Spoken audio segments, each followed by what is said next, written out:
ang ataking tatapos sa buhay ng ating bida. Dahil sa isang igla para lang namang kisap matang umatake itong si Malice mga lods na talaga namang nagpasuka ng dugo sa ating bida, ngunit ang hindi niya alam ay may hinahanda palang hindi mapipigilang pagkakataon ang pinakamalakas na Heavy Knight na si Ilimas Edvon.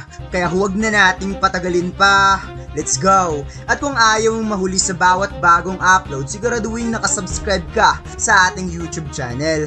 Doon nating unang ina-upload ang mga latest video bago pa sila lumalabas sa FB at TikTok natin. Kaya hit that subscribe button at i-on na rin ang notification bell para lagi kang updated. So without any further ado, let's go!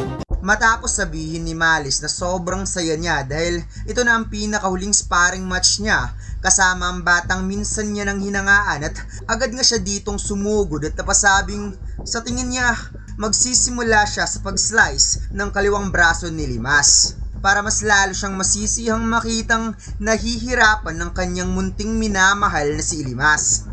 Habang ang ating bida ay hindi man lang nag-flinch at agad na hinanda ang kanyang Demon's Rage, ngunit nang tumama ang atake ni Malice ay dito niya na naramdaman ang bigat na mga atake nito at sinundan pa ng mga mabibilis na sunod-sunod na atake habang si Malice ay napasabing, anong problema minamahal kong Ilimas? Lumaban ka naman para mas lalo siyang masisiyahan.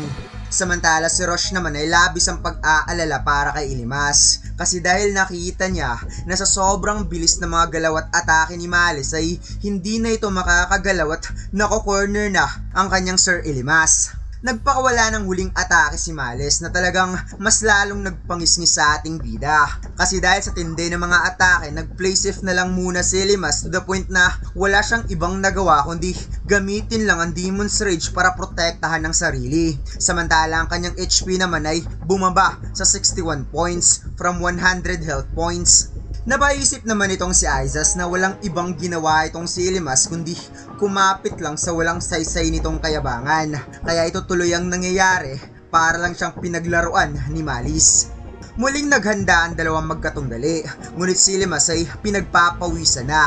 Nag-aalala siya sa kanyang HP na muntik ng mga lahati kahit kakasimula pa lang ng laban.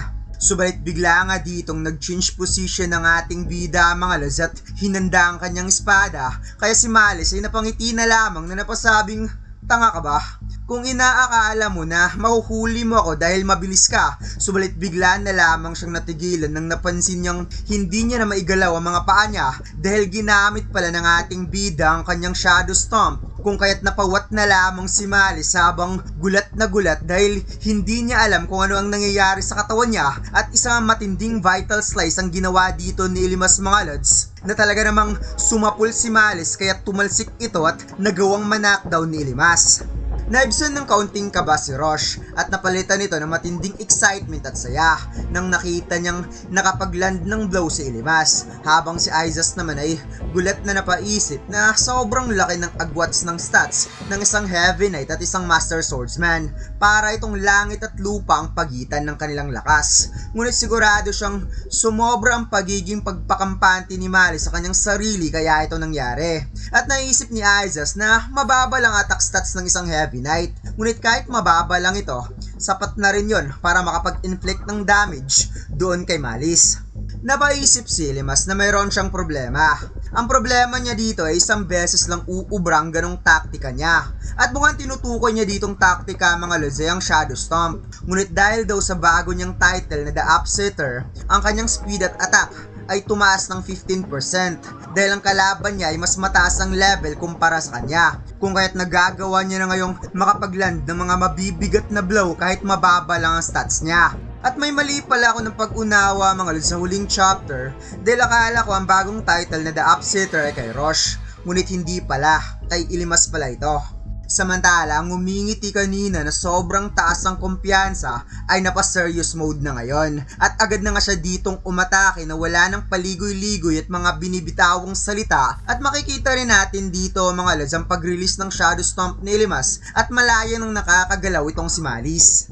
At dito'y muli na namang umatake ng sunod-sunod si Malice mga lods, habang si Ilimas naman ay sinasabayan lang niya ito gamit ang kanyang espada. Umatras muna si Malice matapos ang sunod-sunod na atake, habang si Ilimas naman ay napa-serious mode na para bang may ina-anticipate siyang atake mula kay Malice. Bumalik na ang mga napaka-menacing ng ngiti ni Malice na para bang may pinaplano siya sa pagkakataong ito, at napasabing napakalayo na nang narating ng kanyang minamahal na si Ilimas sa sarili nitong pagsisikap. Ngunit sa totoo lang, sobra talaga siyang nag-aalala na baka agad lang matatapos ang munting laban nila na ito. Kung saan makikita na nga natin ditong napalunok na ng laway ang ating bida mga lods, na parang ito na yung hinihintay niya na gagawin ni Malice para sa kanya, ngunit sa kaloob-looban niya ay kinakabahan pa rin siya sa ataking ito.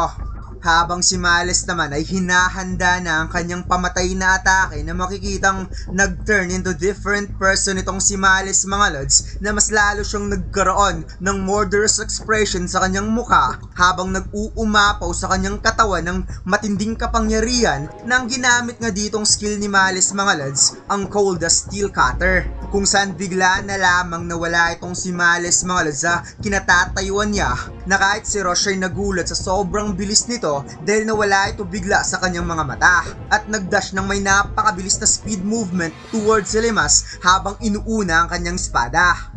Subalit nagawa pa ring ma-divert ni Ilimas ang ataking ito despite sa napakabilis ng trajectory nito, kaya si Malice ay lumusot sa gilid, ngunit napansin ni Ilimas na parang hindi pa doon nagtatapos ang atake ni Malice sa kanya, at muli nga itong bumalik mga lods, at buti na lang na anticipate kaagad ni Ilimas gamit ang kanyang Demon's Rage Shield.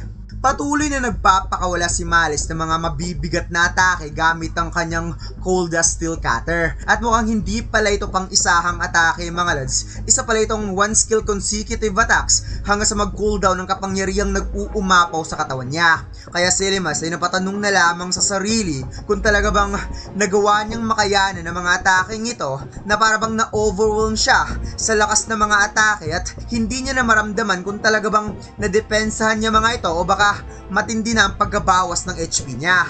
Samantala si Aiza ay kiver lamang sa mga nangyayari at wala talaga siyang pakialam kay Ilimas kung masasaktan man ito o hindi. Ngunit itong si Roche ay sobra nang nag-aalala para kay Ilimas habang pinapanood ang matinding laban. Habang si Malice naman ay mas lalong nag-iinit na nga dito mga lods, na parabang habang tumatagal ang kanyang atake, mas lalong lumalakas naman ang kanyang mga binibitawang slicing attack.